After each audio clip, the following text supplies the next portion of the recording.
ভিক্টরের সকল স্বপ্ন ভেঙে দিয়ে সবাইকে ঠকিয়ে সেনগুপ্ত বাড়ি দখল করে নিল মিশকার মামা। হ্যাঁ বন্ধুরা, আমরা এমনটাই দেখতে পাবো অনুরাগের ছোঁয়ার আগামী পর্বগুলোতে। বিস্তারিত জানতে ভিডিওটি না টেনে শেষ পর্যন্ত দেখতে থাকুন। ভিক্টর তিস্তাকে বোকা বানিয়ে বিয়ে করে তার সম্পত্তির লোভ আর উদ্দেশ্য ছিল তিস্তার থেকে 25 লক্ষ টাকা আদায় করা। কিন্তু তিস্তা কিছুতেই বুঝতে পারে না। দীপা তিস্তাকে অনেকবার বোঝানোর চেষ্টা করলেও তিস্তা উল্টো দীপাকে অপমান করে তাড়িয়ে দেয়।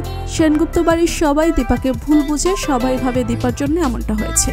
ভিক্টর মনে মনে ভীষণ খুশি হয়, কারণ এইবার সে অনেক টাকার মালিক হয়ে যাবে, কারণ তিস্তাদের টাকা পয়সার কোনো অভাব নেই। সবাই ভিক্টরকে মেনে নিবে। লাবণ্য সেন বলে সবকিছু ঠিক হয়ে গেলে ভিক্টরকে আমরা বাড়িতে নিয়ে আসব। সেই সময় সেনগুপ্ত বাড়িতে আসে মিশকার মামা। মিশকার মামাকে দেখে তো সবাই অবাক হয়ে যায়। লাবণ্য সেন বলে, আপনার এত বড় সাহস, আপনি আবার এই বাড়িতে কেন এসেছেন? তখন মিশকার মামা বলে, এই বাড়ি আর আপনাদের নেই, এই সকল সম্পত্তি এখন আমার। যা শুনে অবাক হয়ে যায় সবাই। তখন প্রবীর বাবু বলে, কি প্রমাণ আছে আপনার কাছে? তখন মিশকার মামা দলিল বের করে দেখিয়ে দেয় আর বলে, লাবণ্য সেন নিজেই সবকিছু আমাদেরকে লিখে দিয়েছে।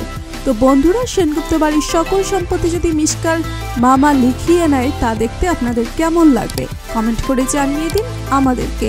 আর আপনারা যদি আমাদের চ্যানেলে নতুন হয়ে থাকেন, চ্যানেলটি সাবস্ক্রাইব করে বেল আইকনে ক্লিক করে রাখুন, যেন অনুরাগের ছোঁয়া যে কোনো নতুন আপডেট সবার আগে পৌঁছে যায় আপনার কাছে। ধন্যবাদ সবাইকে।